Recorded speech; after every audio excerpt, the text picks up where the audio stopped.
好嚟日起步嘅時候啊，咁啊大家都平排約出嘅，快少少嘅馬一對浪漫喎，埋邊啊浪漫戰神啦，中間係浪漫勇士啊，外邊數字天文呢亦都進佔第2位啊，內欄位置大約跟住個第4啦，有大怪奇啊，中間第5位就君子傳承啊，外邊呢咁啊仲見到馬匹有百賀飛駒啊，後邊嗰3匹馬離心名媛啦，嘉應傳承向尾二，買邊暫時殿後係天象龍駒嚟㗎。好啦，啱啱第一次過終點嘅時候啦。前面放嘅馬呢就浪漫戰神嚟㗎，第2位數字天文啦，分列3、4位嘅馬，埋邊有大怪奇，外邊係浪漫勇士啊，跟住個第5位紅衫君子傳承啊，內欄位置黑衫紅帽仲有離心名媛啦，暫時殿後嗰3匹馬分別有百賀飛駒、天象龍駒響尾二，暫時殿後係嘉應傳承嚟㗎。好啦，咁啊過咗1006米嘅段處，向對面直路嘅進發嘅時候啦，前面呢浪漫戰神啊貼欄放啦，數字天文呢就喺外邊嘅第2位啊，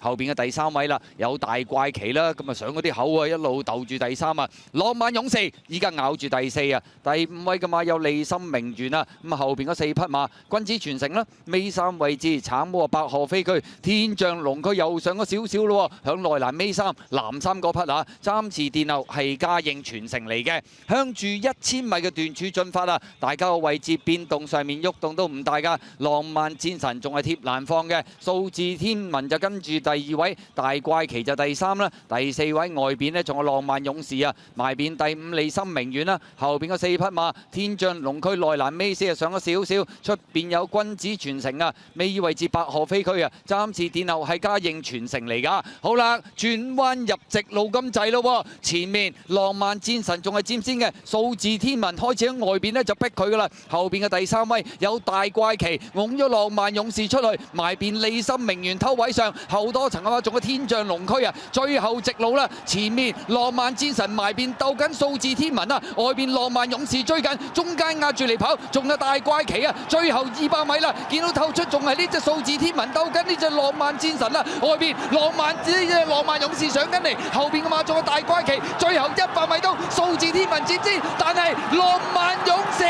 不乏王者本色，終點前將數字天文趕過，大怪奇第3，第4名呢好近㗎，埋邊浪漫戰神，出邊天象龍駒啊，咁啊真係再次見證到多一匹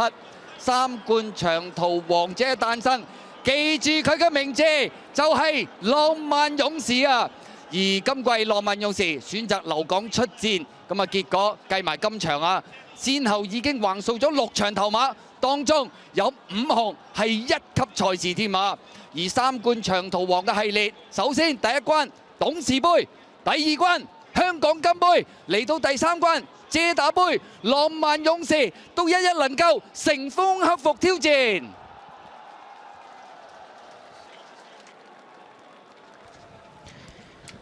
服役第15項1級賽冠軍，